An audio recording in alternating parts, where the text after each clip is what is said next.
Hi అండి. అందరికీ నమస్కారం.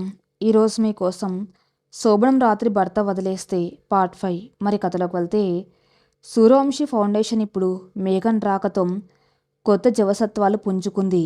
ఒకప్పుడు కేవలం ఆఫీస్ ఫైళ్లకే పరిమితమైన ఆ సంస్థ ఇప్పుడు నిజమైన అనాథల పాలిట కల్పవృక్షంలా మారింది. ఉదయం 8 గంటలకల్లా మేఘన ఫౌండేషన్ చేరుకుంటుంది. ఆమె వస్తుందంటే చాలు పిల్లల ముఖాల్లో 1000 వోల్ట్ల వెలుగు కనిపిస్తుంది. పలక మీద అక్షరాలు దిద్దించడం నుంచి వాళ్లకు స్వయంగా అన్నం తినిపించడం వరకు ప్రతి పనిని మేఘన ఒక యజ్ఞంలా చేస్తుంది. ఇంట్లో కూడా మేఘన దినచర్య పూర్తిగా మారిపోయింది. ఉదయం 5 గంటలకే లేచి వంటగది పనులు పూర్తి చేసి రాజశేఖర్ గారికి, సుమిత్ర గారికి కావలసినవన్నీ అమర్చి రీహాన్ని స్కూల్కి రెడీ చేసి పంపించేస్తుంది. కానీ సిద్ధార్థ్ విషయానికి వచ్చేసరికి ఆమె ఒక అదృశ్యమైన గీత గీసుకుంది.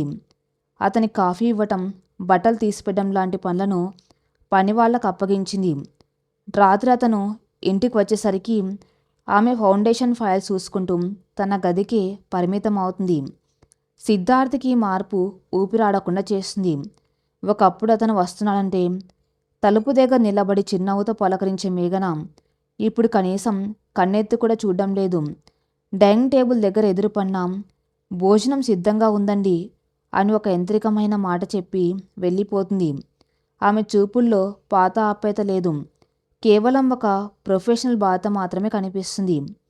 రెస్టారెంట్లో తను అన్న ఒక్క మాట ఆ మనసుని ఎంతలా ముక్కలు చేస్తుందో అతనికి ఇప్పుడు ప్రతిక్షణం అనుభవంలోకి వస్తుంది.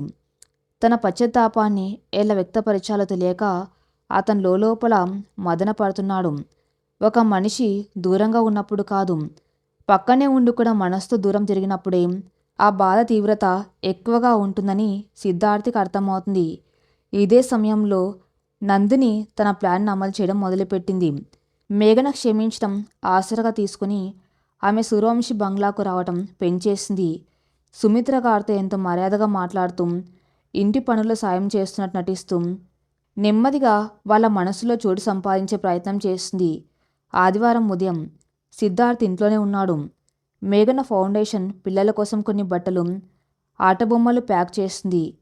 రీహాన్ పక్కనే కూర్చుని టీవీ చూస్తున్నాడు. సరిగ్గా అప్పుడే నందిని చేతిలో ఒక పెద్ద కేక్ బాక్సు, కొన్ని చాక్లెట్స్ పట్టుకొని లోపలికి వచ్చింది. హాయ్ ఎవ్రీవన్ అంటూ ఎంతో ఉత్సాహంగా పలకరించింది. రీహాన్ చాక్లెట్స్ చూడగానే పరిగెత్తుకుంటూ వెళ్ళాడు.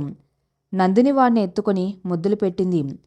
హాయ్ మై లిటిల్ ప్రిన్స్, నీ కోసం ఏం తెచ్చానో చూడు అంటూ చాక్లెట్స్ ఇచ్చింది.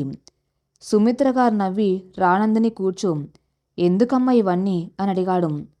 ఏం లేదు ఆంటీ, ఇటువైపు వస్తుంటే రీహాన్కి ఇష్టమైన బేకరీ కనిపించింది, అందుకే తెచ్చాను అని చెబుతూనే ఆమె చూపులు సిద్ధార్థ్ వైపు, ఆ తర్వాత అక్కడ ప్యాకింగ్ చేస్తున్న మేఘన వైపు మళ్ళాయి.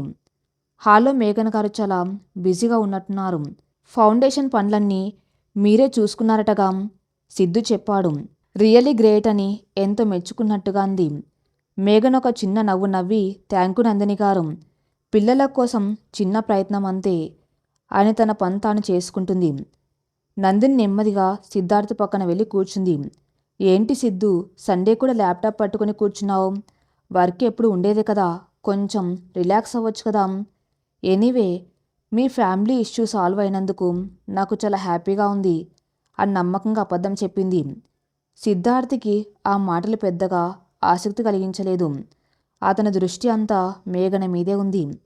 ఆమె తనతో ఎందుకు మాట్లాడడం లేదు, ఆమెను ఎలా పలకరించాలో అని అతను ఆలోచిస్తున్నాడు. నందినిది గమనించింది. ఇద్దరి మధ్య దూరం పెరిగిందని ఆమెకు స్పష్టంగా అర్థమైంది. ఇదే సరైన సమయం అని ఆమె తన బుద్ధిని ఉపయోగించడం మొదలుపెట్టింది. ఆమె మెల్లగా రీహాన్ దగ్గరికి వెళ్ళింది. వాడు చాక్లెట్స్ తింటూ టీవీ చూస్తున్నాడు. రీహాన్, నువ్వు చాలా లక్కీ బాయ్ తెలుసా. మీ ఆంటీ చూడు, ఆ అనాథ పిల్లల కోసం ఎంత కష్టపడుతుందో.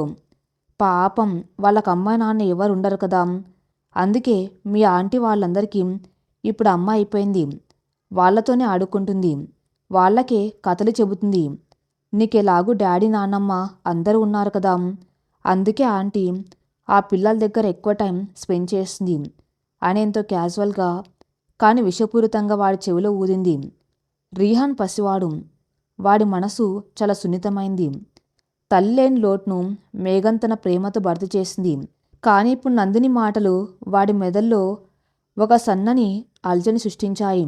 ఆంటీ నాకు కాకుండా అనాథ పిల్లలకే ఎక్కువ టైం ఇస్తుందా? వాళ్ళే ఆంటీకి ఎక్కువ ఇష్టమా? అన్న ఆలోచన వాడి మనసులో బీజం వేసింది. నందిని తన మాటల ప్రభావం వాడి ముఖంలో చూసి లోపల పైశాచికంగా నవ్వుకుంది. ఆ తర్వాత అందరికీ బాయ్ చెప్పి అక్కడి నుంచి వెళ్ళిపోయింది. సోమవారం సాయంత్రం మేఘన ఫౌండేషన్ నుంచి ఇంటికి వచ్చేసరికి కొద్దిగా లేట్ అయింది. పిల్లల కోసం ఒక మెడికల్ క్యాంపు ఆర్గనైజ్ చేయటం వల్ల 6 గంటలకు బదులు 8 గంటలకు వచ్చింది.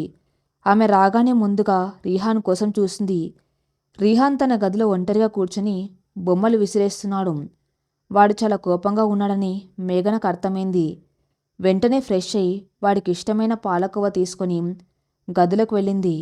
చిట్టి, ఏమైంది నాన్న? ఎందుకలా అన్ని కింద పడేస్తున్నావు? చూడు నీకోసం ఏం తెచ్చాను అంటూ ఆప్యాయంగా వాడి తల నిమిరే ప్రయత్నం చేసింది. కానీ రీహాన్ ఆమె చేతిని విసిరికొట్టాడు. నాకు వద్దు, నువ్వు వెళ్ళిపో అని గట్టిగా అరిచాడు. మేఘన ఉలిక్కిపడింది. రీహాన్ ఎప్పుడు ఆమెతో అంత కఠినంగా ప్రవర్తించలేదు. ఏమైంది బుజ్జి? ఎందుకు కోపంగా ఉన్నావు? ఆంటీ రావటం లేట్ అయిందనా అని బతిమలాడుతూ వాణ్ణి దగ్గరకు తీసుకుపోయింది. నన్ను ఆశ్రమం పిల్లల్లాగా ముట్టుకోవద్దు. నీకు వాళ్ళంటేనే ఇష్టం కదా. నా దగ్గరికి ఎందుకు వచ్చావు? వెళ్ళు, వాళ్ళతోనే ఆడుకో. వాళ్ళకే కథలు చెప్పు. నాకు నువ్వొద్దు, నా డాడీ ఉన్నాడు అంటూ కన్నీళ్లు పెట్టుకున్నారు రీహాన్. ఆ మాటలు వినగానే మేఘన గుండె ఆగిపోయినంత పనైంది. వాడి మనసులోకి ఈ మాటలు ఎలా వచ్చాయి? ఆశ్రమం పిల్లల గురించి వాడికెవరు చెప్పారు? ఆమెకు వెంటనే నందిని గుర్తుకొచ్చింది. నిన్న నందిని రీహాన్తో ఏదో గుసగుసలాడడం ఆమె గమనించింది. కానీ అది ఇంత ప్రమాదకరమైందని ఊహించలేదు. నాన్న, వాళ్ళు అనాథ పిల్లలరా, వాళ్ళకెవ్వరు లేరు. కానీ నువ్వు నా బెస్ట్ ఫ్రెండ్వి కదా, నీ ప్లేస్ ఎవరు తీసుకోలేరు అని ఎంత సర్ది చెప్పినా రీహాన్ వినలేదు. వాడి అరుపులకు కింద ఉన్న సిద్ధార్థ్, సుమిత్ర గారు కంగారుగా పైకి వచ్చారు. ఏమైంది రీహాన్? ఎందుకు ఏడుస్తున్నావు అంటే సిద్ధార్థ్ వాడిని ఎత్తుకున్నాడు. రీహాన్ తండ్రిని గట్టిగా పట్టుకుని, డాడీ, ఆంటీ నన్ను వదిలేసి ఆ ఆశ్రమం పిల్లల దగ్గరే ఉంటుంది. నాకు ఆంటీ వద్దు, మనం ఇద్దరమే ఉందాం డాడీ అని ఏడ్సు చెప్పాడు. సిద్ధార్థ్కి విషయం ఏంటో అర్థం కాలేదు. మేఘన వైపు ప్రశ్నించేలా చూశాడు. మేఘన కళ్ళల్లో కన్నీళ్లు గిర్రున తిరిగాయి. తను ఒక పక్క భర్త ప్రేమకు దూరమై ఆత్మగౌరవం కోసం ఒక దారి వెతుక్కుంటే, ఇప్పుడు కన్న బిడ్డలా చూసుకున్నాం ఈ పిల్లాడు కూడా తన్ను పరాయిదాన్ని చేస్తున్నాడా అని ఆ మనసు కుమిలిపోయింది. బాగా లేట్ అయింది కదండి, వాడు నిద్రమత్తులో అలా మాట్లాడుతున్నాడు. మీరు వాడిని పడుకోబెట్టండి అని చెప్పి మేఘన అక్కడి నుంచి భారంగా కిందకు వెళ్ళిపోయింది. తను ఏ వివరణ ఇచ్చినా అది వాడి పసు మనసుకు అర్థం కాదని ఆమెకు తెలుసు. సుమిత్ర గారు మేఘన వెనక వెళ్ళారు. ఏమైందమ్మా? వాడెప్పుడు అలా మాట్లాడలేదు. నువ్వు ఫౌండేషన్కి వెళ్ళటం వాడికి ఇష్టం లేనట్టుంది అన్నాడు ఆందోళనగా. మేఘన కన్నీళ్ళు తుడుచుకొని, వాడికి నా మీద కోపం లేదు అత్తయ్య గారు, వాడికి నా ప్రేమ కావాలి. కానీ ఆ ప్రేమని ఎవరో పాయిజన్ చేస్తున్నారు. నందిని ఈ ఇంటికి రావడమే కాదు, మన బంధాల మధ్య అగాధాలు సృష్టిస్తుందని నాకు అనుమానంగా ఉంది అంతన సందేహాన్ని బయటపెట్టింది. సుమిత్ర గారు ఆశ్చర్యపోయారు. నందిని అలా చేస్తుందా? ఎందుకమ్మా? తను సారి చెప్పి మారింది కదా. పాము కుబుసం మార్చినంత మాత్రాన విషం పోదత్తయ్య గారు. ఆమె లక్ష్యం నేను కాదు, ఈ ఇల్లు. మనం చాలా జాగ్రత్తగా ఉండాలని చెప్పి వంట పనుల్లోకి వెళ్ళింది. రాత్రి 12 గంటలు ఇల్లంతా నిశ్శబ్దంగా ఉంది. సిద్ధార్థ్ తన గదిలో ఒంటరిగా కూర్చుని ఆలోచిస్తున్నాడు. రీహాన్ అన్న మాటలు, ఆ సమయంలో మేఘన కళ్ళలో కనిపించిన వేదన అతని కుదురుగా ఉండనివ్వటం లేదు. ఆమె ఇంటికి వచ్చింది మొదలు అందరికి అన్నీ ఇస్తూనే ఉంది. కానీ బదులుగా ఆమెకు దక్కింది అవమానాలు, కన్నీళ్లు మాత్రమే. అతను ఒక నిర్ణయానికి వచ్చాడు. ఇక లేట్ చేయకూడదు, మేఘంతో నేరుగా మాట్లాడాలి. తన మనసులో ఏముందో స్పష్టంగా చెప్పాలనుకుని నెమ్మదిగా తన గదిలోంచి బయటకు వచ్చి మేఘన పడుకునే గది వైపు వెళ్ళాడు. తలుపు కొద్దిగా తెరిచి ఉంది. మేఘన కిటికీ దగ్గర నిలబడి వెన్నెలను చూస్తూ ఏడుస్తుంది. ఆమె కన్నీళ్లు చంద్రుని కాంతిలో ముత్యాల్లా మెరుస్తున్నాయి. సిద్ధార్థ్ గుండెలో ఏదో తెలియని బాధ. నెమ్మదిగా తలుపులు తీసుకుని లోపలికి వెళ్ళాడు. మేఘన అని పిలిచాడు. మేఘన ఉలిక్కిపడి వెనక్కి తిరిగింది. సిద్ధార్థ్ని చూడగానే వెంటనే కన్నీళ్లు తుడుచుకొని మొహం మామూలుగా పెట్టుకునే ప్రయత్నం చేసింది. మీరేంటండి ఈ టైంలో? బాబు ఏమైనా పాలు అడిగాడా అని అడిగింది కంగారుగా. బాబు పడుకున్నాడు. నేను నీతో మాట్లాడడానికి వచ్చాను అన్నాడు సిద్ధార్థ ఆమెకు కొద్దిగా దగ్గరగా వస్తూ. మేఘన ఒక అడుగు వెనక్కి వేసింది. చెప్పండి, నన్ను క్షమించి మేఘన. రీహాన్ అలా ఎందుకు అన్నాడో నాకు తెలియదు. వాడి పసి మనసు నువ్వు టైం ఇవ్వట్లేదని ఫీల్ అవుతున్నాడంతే. వాడి మాటల్ని మనసులో పెట్టుకోకు. నేను రేపు వాడికి నచ్చెపుతాను అన్నాడు అన్నయంగా. మేఘన పెదవులపై ఒక బాధాకరమైన నవ్విసిరింది. మీరు క్షమాపణ అడగడానికి వచ్చారా? దేనికండి? వాడి మాటలు తప్పులేదు. వాడు అడిగింది తన హక్కు. నాకే ఒక క్షణం మతిపోయింది. నేను ఇంటికి ఎందుకు వచ్చానో మర్చిపోయి బయట ప్రపంచంలో ఆత్మసంతృప్తి వెతుక్కుందామనుకున్నాను. రీహాన్కి నా మీద ఉన్న నమ్మకాన్ని నేనే దూరం చేశాను. ఇక నుంచి ఫౌండేషన్ పనులు తగ్గించుకుంటాను అంది నిర్లిప్తంగా. సిద్ధార్థ్ ఆమె చేతులు పట్టుకోవడానికి చేయి చాపాడు. కానీ ఆమె సున్నితంగా తప్పుకుంది. వద్దు మేఘన, నేను వచ్చింది కేవలం రీహాన్ గురించి మాట్లాడడానికి కాదు, నా గురించి, మన గురించి మాట్లాడడానికి. ఆ రోజు రెస్టారెంట్లో నేను వరుణ్తో అన్న మాటలు నిన్ను ఎంతగానో బాధ పెట్టాయని నాకు తెలుసు. కానీ నమ్ము, ఆ క్షణంలో నా మెదడు మొద్దుబారిపోయింది. శృతి జ్ఞాపకం నన్ను అలా మాట్లాడేలా చేసింది తప్ప నేను తక్కువ చేయాలని కాదు. ఇన్నాళ్ళు నువ్వు లేకపోతే ఈ ఇల్లు ఏమైపోయేదో, నా కంపెనీ ఏమైపోయేదో నాకు తెలుసు. నువ్వు కేవలం రీహాన్ కోసం వచ్చిందానివి కాదు, నా జీవితంలోకి వచ్చిన ఒక దేవతవి. ప్లీజ్ నన్ను దూరం పెట్టకు. నా భార్యగా నీకు ఇవ్వాల్సిన పూర్తి గౌరవం, ప్రేమనివ్వడానికి నేను సిద్ధంగా ఉన్నాను అంత నా మనసులోని మాటలను ఎంతో ఎమోషనల్గా బయటపెట్టాడు. ఏ ఆడపిల్లకైనా తన భర్త ఈ మాటలు చెబితే ఎంతో సంతోషిస్తుంది. కానీ మేఘన కళ్ళల్లో సంతోషం లేదు, ఒక రకమైన శూన్యం ఉంది. ప్రేమనివ్వడానికి మీరు సిద్ధంగా ఉన్నారా, లేక నేను దూరం అవుతున్న అపరాధ భావం, జాలి మిమ్మల్ని ఇలా మాట్లాడిస్తున్నాయా అని సూటిగా ప్రశ్నించింది మేఘన. సిద్ధార్థ్కి ఈ ప్రశ్న ఊహించింది. జాలి కాదు మేఘన, ఇది నిజం. నాకు నువ్వు కావాలి. మన ఇద్దరం ఒక కొత్త జీవితం ప్రారంభిద్దాం. మేఘన్ తల అడ్డంగా ఊపింది. ప్రేమ అనేది ఒక చారిటీ కాదు సిద్ధుగారు. జాలితోనో అపరాధ భావంతోనో విసిరేయడానికి. నాకు ఇంకా గుర్తుంది, మీరు పెళ్లి మండపంలో నా మెల్లో తాళి కడుతున్నప్పుడు మీ చూపులు ఎక్కడ ఉన్నాయో. ఆ రోజు నుంచి మొన్న రెస్టారెంట్లో వరుణ్తో మాట్లాడినంత వరకు మీ మనస్సులో 190% శృతిగారే ఉన్నారు. మిగిలిన 10%లో జాలి, కుటుంబ పరువు, రీహాన్ భవిష్యత్తు ఉన్నాయి. ఇందులో నేను ఎక్కడున్నాను? నాపై ప్రేమ ఎక్కడుంది? సిద్ధార్థ్ దగ్గర సమాధానం లేదు. తలదించుకున్నాడు. మీరు మంచివారు కాదని నేను అనడం లేదు. మీ నిజాయితీని నేను గౌరవిస్తాను. కానీ ఒక ఆడదానికి తన భర్త హృదయంలో కొద్దిపాటి స్థానం కాదు, ఏకైక స్థానం కావాలి.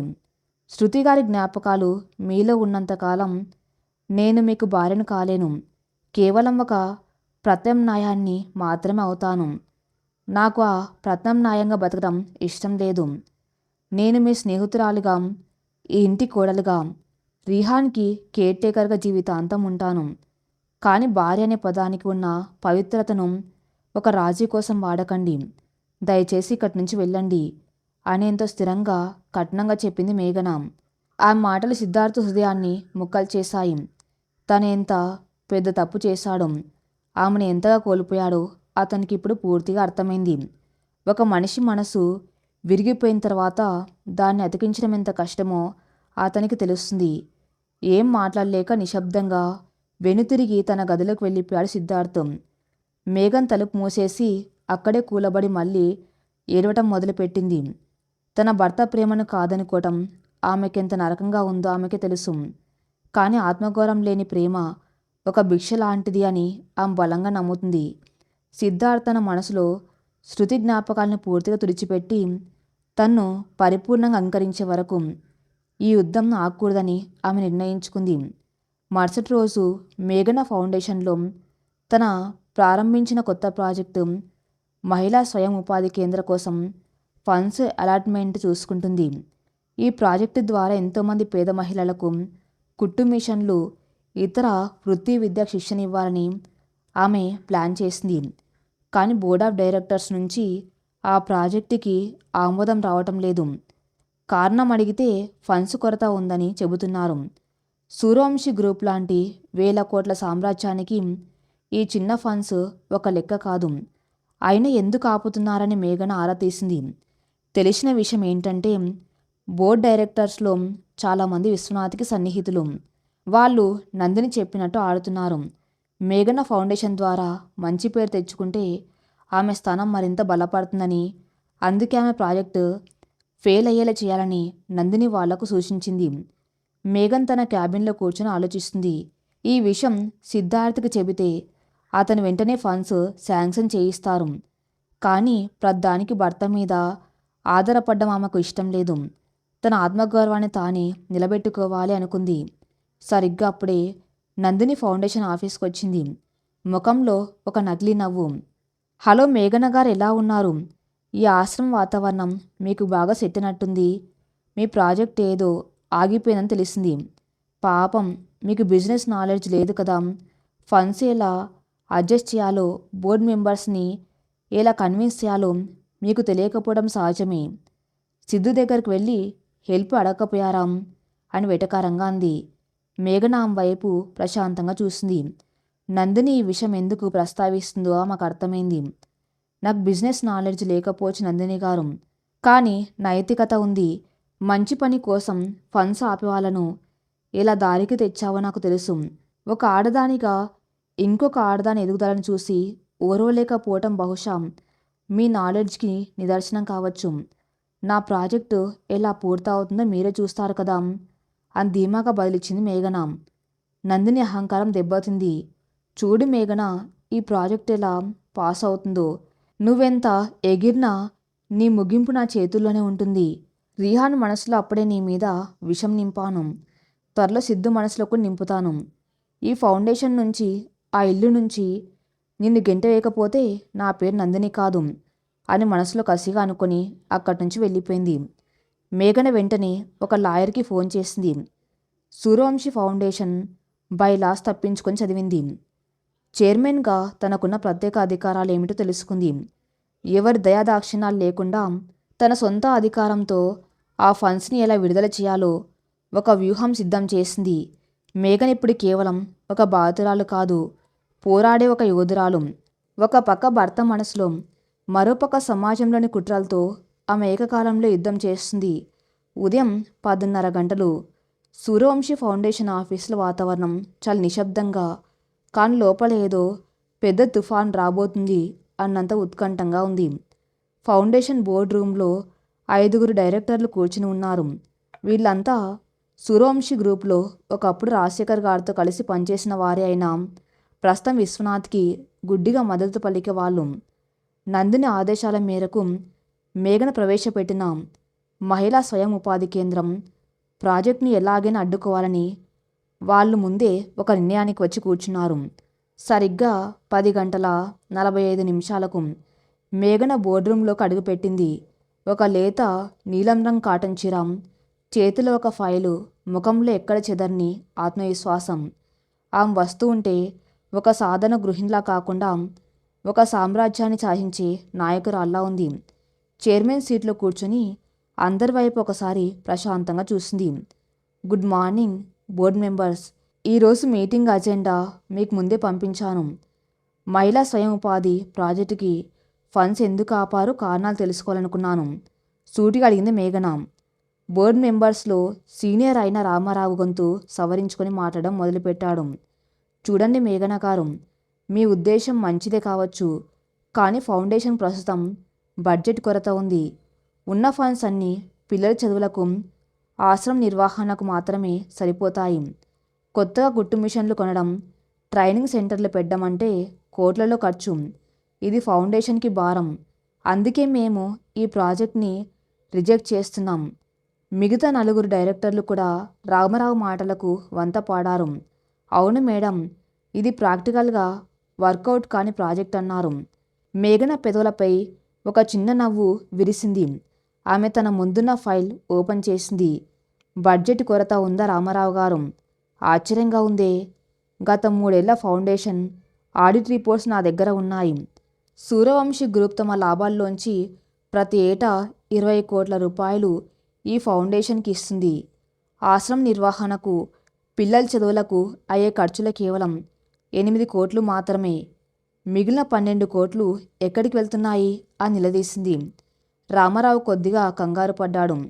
అది వేరే ట్రస్ట్లకు విరాళాలుగా ఇస్తున్నాము. అలాగే ఫిక్స్డ్ డిపాజిట్లలో పెడుతున్నాము, ఫ్యూచర్ అవసరాల కోసం. ఫిక్స్డ్ డిపాజిట్లు ఫౌండేషన్ పేరు మీద లేవు కదండి. విశ్వనాథ్ ఎడ్యుకేషన్ ట్రస్ట్కి, నందిని వెల్ఫేర్ సొసైటీకి దారి మళ్ళాయి. అనాథల కోసం కేటాయించిన డబ్బును మీ సొంత వ్యాపారాల కోసం, మీ స్వార్థం కోసం వాడుకున్నారు. ఇది నేరం కాదా? మేగడ గొంతులో ఇప్పుడు పదును పెరిగింది. బోర్డు మెంబర్స్ అందరూ షాక్ అయ్యారు. ఒక సాధారణ అమ్మాయికి, బిజినెస్ నాలెడ్జ్ లేని ఒక గృహిణికి ఈ విషయాలు ఎలా తెలిసాయి? మీరు మా మీద నిరాధారణమైన ఆరోపణలు చేస్తున్నారు మేఘన గారు అని ఒక డైరెక్టర్ అరిచాడు. ఆరోపణలు కాదు, ఆధారాలు. ఈ ఫైల్లో ఉన్న ప్రతి పేపరు మీరు చేసిన మోసాలకు సాక్ష్యం. ఇవన్నీ మీడియాకు, ఇన్కమ్ ట్యాక్స్ వాళ్ళకు ఇస్తే మీరంతా జైలుకెళ్ళడం ఖాయం అని ఆ ఫైల్ని టేబుల్ మీద గట్టిగా విసిరింది. వాళ్లకు చెమటలు పట్టాయి. విశ్వనాథ్ అండ చూసుకుని ఇన్నాళ్ళు ఫౌండేషన్ ఫండ్స్ని వాళ్ళు పక్కదారి పట్టించారు. శృతి ఉన్నప్పుడు ఆమె కేవలం సంతకాలు చేసి ఊరుకునేది. కానీ మేఘన ప్రతి లెక్కను క్షుణ్ణంగా పరిశీలించిందని వాళ్ళకి ఇప్పుడు అర్థమైంది. మేఘన అక్కడితో ఆగలేదు. అయినా నా ప్రాజెక్టుకి మీ అప్రూవల్ అవసరం లేదు రామారావు గారు. Suryavanshi foundation by law section 4B ప్రకారం ఒక ప్రాజెక్ట్ సమాజంలో అణగారిన వర్గాల మహిళల కోసం ఉద్దేశితమైనదే. చైర్మన్కి వీటో పవర్ ఉంటుంది. బోర్డు మెంబర్స్తో సంబంధం లేకుండా నేరుగా ఫండ్స్ని విడుదల చేసే అధికారం నాకు ఉంది. ఈరోజు సాయంత్రానికల్లా ఆ ప్రాజెక్ట్ కావాల్సిన 2 కోట్ల రూపాయలు అకౌంట్లోకి బదిలీ అవ్వాలి. లేదంటే రేపు ఉదయం మీ అందరి మీద క్రిమినల్ చీటింగ్ కేసు ఫైల్ అవుతుంది. మీటింగ్ ఈజ్ ఓవర్ అని కరాఖండిగా చెప్పి తన ఫైల్ తీసుకుని ఎంతో దర్జాగా బయటకు నడిచింది. బోర్డు రూమ్లో ఉన్న వాళ్ళందరికీ ఊపిరి ఆగినంత పనైంది. నందిని ఆడిన ఆటలో తాము బలైపోతామని వాళ్లకు భయం పట్టుకుంది. వెంటనే రామారావు విశ్వనాథ్కి ఫోన్ చేసి విషయం అంతా చెప్పాడు. అటువైపు విశ్వనాథ్కి పక్కనే ఉన్న నందినికి మైండ్ బ్లాక్ అయింది. ఏం డాడీ ఇది? ఆ పల్లెటూరు పిల్ల బైలా చదవడం ఏంటి? వీటో పవర్ యూజ్ చేయడం ఏంటి? మనం ఆమెను మరీ తక్కువ అంచనా వేస్తున్నామా? విశ్వనాథ్ ముఖం కోపంతో ఎర్రబడింది. ఆమె కేవలం త్యాగాలు చేసే అమాయకురాలు అనుకున్నాను. కానీ ఆమెకు ఆశ్రయం ఇస్తే ఆమెని శాసించే సింహంలా మారుతుంది. సిద్ధుకు కూడా ఆమె సామర్థ్యం తెలిస్తే ఇక ఆమెను ఎప్పటికీ వదులుకోడు. మన ప్లాన్ని వేగవంతం చేయాలి నందిని. ఆమె ఆఫీసులో గెలుస్తుందేమో కానీ ఇంట్లో ఓడిపోవాలి. ఆ రిహాన్ గాడి మైండ్ని పూర్తిగా పాడు చేయి. కొడుకు దూరం అవుతున్నాడని తెలిస్తే సిద్ధు ఆటోమేటిక్గా మేఘన్ ఇంట్లోంచి గెంటేస్తాడు అని క్రూరంగా ప్లాన్ వేశాడు. మధ్యాహ్నం ఆఫీసులో ఉన్న సిద్ధార్థకి ఫౌండేషన్లో జరిగిన బోర్డు మీటింగ్ విషయాలని తెలిసాయి. ఫౌండేషన్లో పనిచేసే నమ్మకస్తులైన ఒక మేనేజర్ ద్వారా ప్రతి విషయం అతనికి చేరింది. మేఘన రామారావుని నిలదీసిన విధానం, బై లాస్ని ఉపయోగించి ప్రాజెక్టు అప్రూవల్ చేయించిన తీరు విన్న సిద్ధార్థ ఆశ్చర్యానికి అవధుల్లేవు. తన భార్య ఎంత స్మార్ట్గా, ఎంత స్వతంత్రంగా ఆలోచిస్తుందో చూసి అతని మనసులో ఆమె పట్ల ఆరాధన మరింత పెరిగింది. ఒకప్పుడు ఆమెను కేవలం ఇంటికి పరిమితమైన ఒక సాధారణ అమ్మాయిగా చూసిన తాను ఇప్పుడు ఒక పవర్ఫుల్ లీడర్గా చూస్తున్నాడు. అదే సమయంలో అతనిలో ఒక చిన్న బాధ కూడా మొదలైంది. ఇంత పెద్ద సమస్యను ఆమె తనతో కనీసం పంచుకోలేదు. ఫండ్స్ ఆగిపోయినప్పుడు ఆమె తన దగ్గరకు వచ్చి సాయం అడగలేదు. తన యుద్ధాన్ని తానే ఒంటరిగా పోరాడి గెలిచింది. తన మీద ఆమెకున్న ఆరాధపడే తత్వం పూర్తిగా పోయిందని అతనికి అర్థమైంది. మేఘన, నువ్వు నన్ను ఎంతలా దూరం పెడుతున్నావో నాకు అర్థమవుతుంది. నీ ఆత్మగౌరవాన్ని కాపాడుకోవడానికి నువ్వు వేస్తున్న ఈ అడుగులు నిన్ను నా నుండి ఇంకా దూరం తీసుకెళ్తున్నాయి. కానీ నేను అలా జరగనివ్వను. శృతి నా గతం, నువ్వు నా వర్తమానం, భవిష్యత్తు. నీ మనసులో నాపై ఉన్న ఈ అపనమ్మకాన్ని ఎలాగైనా చెరిపేస్తాను అని మనసులో గట్టిగా నిర్ణయించుకున్నాడు. సాయంత్రం 5 గంటలు. సిద్ధార్థ్ ఆఫీస్ నుంచి నేరుగా ఇంటికి వెళ్ళాడు. మేఘన ఇంకా రాలేదు. రిహాన్ తన గదిలో కూర్చొని బొమ్మలతో ఆడుకుంటూ ఏదో కోపంగా కొనుక్కుంటున్నాడు. సిద్ధార్థ్ నెమ్మదిగా రిహాన్ గదిలోకి వెళ్ళాడు. ఏంటి చిట్టి, ఏంటో కోపంగా ఉన్నట్టున్నావు అంటూ వాడి పక్కన కూర్చున్నాడు. రిహాన్ తండ్రిని చూడగానే వాటేసుకున్నాడు. డాడీ, ఆంటీ ఇంకా రాలేదా? ఆంటీ ఎప్పుడు అనాథ పిల్లలతోనే ఉంటుంది, నాతో ఆడుకోవట్లేదు. నాకు ఆంటీ మీద చాలా కోపంగా ఉంది అన్నాడు మూతి ముడుచుకొని. సిద్ధార్థ్కి ఈ మాటలు వినగానే మనసులో ఏదో తెలియని అనుమానం మొదలైంది. పసివాడు సహజంగా ఆంటీ లేటుగా వస్తుందని అడుగుతాడు. కానీ పదే పదే అనాథ పిల్లలన్న పదం వాడెందుకు వాడుతున్నాడు? వాడికి ఆ పదం ఎవరు నేర్పించారు? రిహాన్ నాన్న, వాళ్ళు అనాథ పిల్లలు అని నీకెవరు చెప్పారా? ఎంతో క్యాజువల్గా అడిగాడు సిద్ధార్థం. రిహాన్ ఏమాత్రం ఆలోచించకుండా, నిన్న నందిని ఆంటీ వచ్చింది కదా డాడీ, ఆంటీనే చెప్పింది. పాపం వాళ్ళకు అమ్మ నాన్న ఉండరు కాబట్టి మేఘన ఆంటీ వాళ్లకు అమ్మ అయిపోయిందని, వాళ్లతోనే ఎక్కువగా ఆడుకుంటుందని చెప్పింది. నాకు నువ్వు ఉంటావు కాబట్టి ఆంటీకి నా అవసరం లేదని నందిని ఆంటీ చెప్పింది డాడీ అని అమాయకంగా చెప్పేశాడు. ఆ మాటలు విన్న సిద్ధార్థ్ గుండెల్లో అగ్నిపర్వతం బద్దలైనట్లయింది. అతని నరాలు కోపంతో ఉబ్బిపోయాయి. చేతులు పిడికిలి బిగించాయి. అంటే ఇన్నాళ్ళు తన ఇంట్లో ముసుగు వేసుకొని తిరుగుతున్న నందిని తన కొడుకు మనస్సులో విషం నింపుతుందా? మేఘన పట్ల పసివాడికున్న స్వచ్ఛమైన ప్రేమను చెడగొట్టి తల్లి బిడ్డల మధ్య దూరం పెంచాలని చూస్తుందా? నిన్న మేఘనన్న మాటలు అతనికి గుర్తొచ్చాయి. వాడి ప్రేమను ఎవరో పాయిజన్ చేస్తున్నారు. నందిని రాక మన బంధాల మధ్య అగాధాలు సృష్టిస్తుంది అని మేఘన ఎంత ఖచ్చితంగా చెప్పిందో అతనికి ఇప్పుడు అర్థమైంది. తన భార్యను అనుమానించినప్పుడు తన వార్నింగ్ ఇచ్చి వదిలేశాడు. కానీ ఇప్పుడు నందిని ఏకంగా తన కొడుకు మనసుతో ఆడుకుంటుంది. ఒక తండ్రిగా, ఒక భర్తగా సిద్ధార్థం ఈ కుట్రను భరించే స్థితిలో లేడు. రిహాన్ సిద్ధార్థ్ గొంతు ఎంతో మృదువుగా మార్చుకున్నాడు. నందిని ఆంటీకి ఏమీ తెలియదు నాన్న. మేఘన ఆంటీ నేనెంతగానో ప్రేమిస్తుంది. ఆ పిల్లలకు ఎవరు లేరు కాబట్టి కొంచెం సాయం చేస్తుంది అంతే. నీకంటే ఎక్కువ ఎవరు కారో ఆంటీకి. రేపు చూడు, ఆంటీ నీతోనే ఆడుకుంటుంది సరేనా అని వాడికి సర్ది చెప్పి వాడిని సుమిత్ర గారికి అప్పగించి బయటకు వచ్చాడు. నేరుగా తన కారు ఎక్కి నందిని వాళ్ళ ఇంటికి బయలుదేరాడు. కారు స్పీడోమీటర్ 100 దాటి వెళ్తుంది. అతని మనసులో రగులుతున్న కోపం ఆ కారు స్పీడు కన్నా ఎన్నో రెట్లు ఎక్కువగా ఉంది. విశ్వనాథ్ బంగ్లా. నందిని తన సోఫాలో కూర్చుని వైన్ తాగుతూ ఫౌండేషన్లో మేఘన చేసిన పని గురించి ఆలోచిస్తూ రగిలిపోతుంది. అప్పుడే బయట కారు బ్రేక్ గట్టిగా వేసిన శబ్దం వినిపించింది. తలుపులు బద్దలు కొడుతున్నంత కోపంగా లోపలికి అడుగుపెట్టాడు సిద్ధార్థ్. అతని కళ్ళు నిప్పులు చెరుగుతున్నాయి. నందిని అతన్ని చూడగానే కంగారు పడింది. సిద్ధు, నువ్వేంటి ఈ టైంలో వచ్చావు? కమ్ కూర్చో అని నవ్వుతూ కవర్ చేసుకునే ప్రయత్నం చేసింది. సిద్ధార్థ్ వేగంగా ఆమె దగ్గరికి వెళ్ళి టేబుల్ మీద ఉన్న గ్లాస్ని చేత్తో గట్టిగా కిందకు విసిరి కొట్టాడు. గాజు ముక్కలు చెల్లా చెదురుగా పడ్డాయి. ఆ శబ్దానికి లోపల ఉన్న విశ్వనాథ్ కూడా భయంగా పరిగెత్తుకుంటూ బయటకు వచ్చాడు. సిద్ధు, ఏంటిది? ఎందుకలా కంగారు పడుతున్నావు అడిగాడు విశ్వనాథ్ భయపడుతూనే. నోర్ముయ్ అంకుల్ అని గర్జించాడు సిద్ధార్థం. ఇన్నాళ్ళు మీరు మా కంపెనీ మీద పడ్డారు. బిజినెస్ కాబట్టి నేను ఒక వార్నింగ్ ఇచ్చి వదిలేశాను.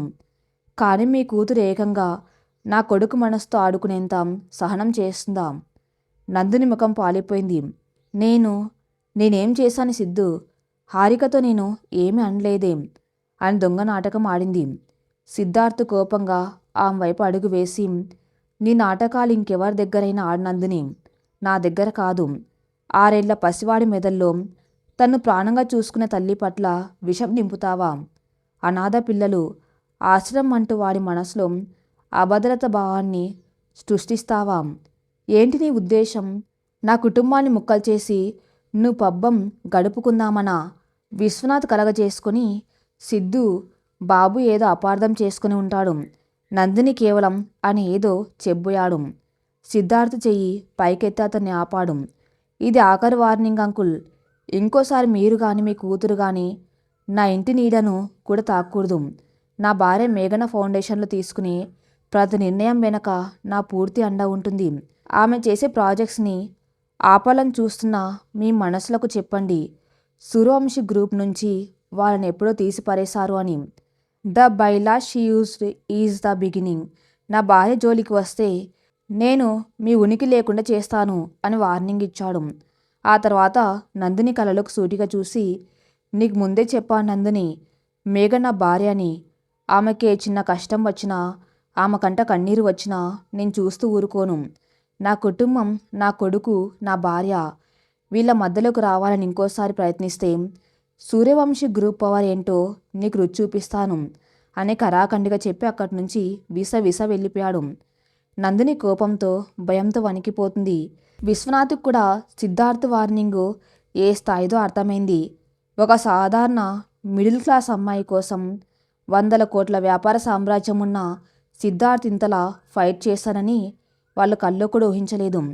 మేఘన వెనక సిద్ధార్థ్ ఒక కొండల నిలబడ్డాడని వాళ్ళకు స్పష్టమైంది. రాత్రి 8 గంటలు మేఘన ఫౌండేషన్ నుంచి ఇంటికి వచ్చింది. రోజంతా జరిగిన టెన్షన్, ఫండ్స్ కోసం ఆమె చేసిన పోరాటం ఆ ముఖంలో అలసటగా కనిపిస్తున్నాయి. దానికి తోడు నిన్న రిహాన్ తనతో ప్రవర్తించిన తీరు ఆమెను ఇంకా బాధిస్తూనే ఉంది. ఈరోజు వాడు నాతో ఎలా ప్రవర్తిస్తాడో అన్న భయంతో ఆమె అడుగులు భారంగా పడుతున్నాయి. తలుపు తీసుకుని హాల్లోకి అడుగుపెట్టింది. హాల్లో అంతా నిశ్శబ్దంగా ఉంది. నేరుగా రిహాన్ గది వైపు వెళ్ళింది. ఆ దృశ్యం చూసి ఆమె ఆశ్చర్యపోయింది. రిహాన్ తన డ్రాయింగ్ బోర్డు మీద కూర్చొని రంగులు వేస్తున్నాడు. వాడి పక్కనే సిద్ధార్థ్ కూర్చుని వాడికి రంగులు ఎలా వేయాలో నేర్పిస్తున్నాడు. మేఘన్ను చూడగానే సిద్ధార్థ్ వెంటనే లేచి నిలబడ్డాడు. రిహాన్ కూడా వెనక్కి తిరిగి చూశాడు. వాడి ముఖంలో నిన్నటి కోపం లేదు. చేతిలో తను వేసిన డ్రాయింగ్ పట్టుకుని పరిగెత్తుకుంటూ మేఘన్ దగ్గరకు వచ్చాడు. ఆంటీ చూడు నేనేం చేశాను అని ఆమెకు ఆ పేపర్ చూపించాడు. అందులో ఒక పెద్ద ఇల్లు, దాని పక్కనే ఒక ఆశ్రమం ఉన్నాయి. ఆశ్రమంలో చాలామంది పిల్లలు ఉన్నారు. వాళ్ళిద్దరి మధ్య మేఘన్ నిలబడి ఉంది. ఆమె చేయి పట్టుకొని రిహాన్, సిద్ధార్థ్ నిలబడి ఉన్నారు. మేఘన్ ఆ బొమ్మ చూసి ఆశ్చర్యపోయింది. కళ్ళల్లో నీళ్లు తిరిగాయి. డాడీ నాకు అంత చెప్పాడాంటీ. పాపం ఆ పిల్లలకి ఎవరు లేరు కదా, వాళ్ళకు నువ్వంటే చాలా ఇష్టమట. కానీ నువ్వు నాకే బెస్ట్ ఫ్రెండ్వి అట. వాళ్ళతో పాటు నేను కూడా ఆడుకుంటానంటీ. రేపు నన్ను కూడా ఆశ్రమానికి తీసుకువెళ్తారా అనేంత అమాయకంగా అడిగారు రిహాన్. మేఘన్ ఆనందంతో వాడిని గట్టిగా హత్తుకుంది. తప్పకుండా నాన్న, వాళ్ళందరూ నీకు ఫ్రెండ్స్ అవుతారు అని వాడి నుదుటి మీద ముద్దు పెట్టింది. రిహాన్ మళ్ళీ బొమ్మలు వేసుకోవడానికి వెళ్ళిపోయాడు. మేఘన్ నెమ్మదిగా సిద్ధార్థ్ వైపు చూసింది. అతని ముఖంలో ఒక చిన్న చిరునవ్వుతో ఎంతో ప్రశాంతంగా ఆమె వైపు చూస్తున్నాడు. నిన్న రాత్రి నందిని పోసిన విషాన్ని తండ్రిగా సిద్ధార్థ్ ఎంత చాకచక్యంగా తుడిచివేశాడో ఆమెకు అర్థమైంది. పసివాడి మనసులో తనపై ఉన్న అపార్థాన్ని పోగొట్టడానికి అతను పడిన తపన ఆమెను కదిలించింది. థ్యాంక్ యూ అండి. మేఘన గొంతులోంచి ఒక చిన్న మాట వెలువడింది. సిద్ధార్థ్ నెమ్మదిగా ఆమె దగ్గరకు వచ్చాడు. థ్యాంక్స్ చెప్పాల్సింది నువ్వు కాదు మేఘన, నేను. ఇన్నాళ్ళు నువ్వు పడ్డ వేదన, నీ ఆత్మగౌరవం కోసం నువ్వు చేస్తున్న పోరాటం అన్నీ నాకు అర్థమవుతున్నాయి. ఈరోజు ఫౌండేషన్లో ఆ బోర్డు మెంబర్స్కి నువ్వు ఇచ్చిన వార్నింగ్ గురించి నేను విన్నాను. I'm proud of you. మేఘన ఉలిక్కిపడింది. ఫౌండేషన్లో జరిగిన విషయం అతనికి ఎలా తెలిసిందా అని ఆలోచించింది. నువ్వు నాకు చెప్పకపోయినా నీ నీడలా నీకు రక్షణగా నేను ఎప్పుడూ ఉంటాను మేఘన. నువ్వు నన్ను కాదనుకున్నా, నీ ప్రేమను అనుమానించినా, నేను నీకు భర్తనన్న బాధ నుండి ఎప్పటికీ పారిపోను. నందిని ఇంకెప్పుడు ఈ ఇంటి గడప తొక్కదు. వాళ్ళ నీడ కూడా ఇకపై నీ మీద కానీ రిహాన్ మీద కానీ పడకుండా నేను చూసుకుంటాను అని ఎంతో దృఢంగా, ఒక బాధగల భర్తగా మాటిచ్చాడు సిద్ధార్థ్. ఆ మాటల్లో నిజాయితీ మేఘన్ను కట్టిపడేసింది. మొన్న రెస్టారెంట్లో శృతి గురించి తడబడిన సిద్ధార్థ్ వేరు. ఇప్పుడు తన కొడుకు తన భార్య కోసం ప్రపంచంతోనైనా పోరాడడానికి సిద్ధంగా ఉన్న సిద్ధార్థ్ వేరు. అతనిలో వచ్చిన ఈ మార్పు ఆ మనసులోని మంచును కొద్దిగా కరిగించింది. అయినా వెంటనే తన ప్రేమను వ్యక్తపరచలేదు. మీరు రీహాన్కి అన్నీ అర్థమయ్యేలా చెప్పినందుకు నాకు సంతోషంగా ఉందండి. గుడ్ నైట్ అని చెప్పి తన గది వైపు నడిచింది. సిద్ధార్థ్ ఆమె వెళ్తున్న వైపే చూస్తున్నాడు. ఆమె తన్ను వెంటనే క్షమించేదని అతనికి తెలుసు. ప్రేమను మాటల్లో కాకుండా చేతల్లో నిరూపించుకోవాల్సిన సమయం ఆసన్నమైందని అతనికి అర్థమైంది. ఒకరికొకరు మౌనంగానే యుద్ధం చేసుకున్నారు. ఇప్పుడు మౌనంగానే ప్రేమ నిర్మించుకోవాలి. రేపటి నుంచి మేఘన ప్రపంచంలోకి సిద్ధార్థ్ ఎలా అడుగు పెట్టబోతున్నాడు? ఫౌండేషన్లో ఆమెకు చేదురు వాదురుగా అతను ఎలా మారబోతున్నాడు? గతం తాలూకు ఆఖరి ఛాయలను కూడా తుడిచిపెట్టి తన భార్య మనసును అతను ఎలా గెలుచుకుంటాడు తర్వాతి భాగంలో చూద్దాం. నెక్స్ట్ పార్ట్ కోసం నా ఛానల్ని ఫాలో అవుతూనండి. Thank you for listening.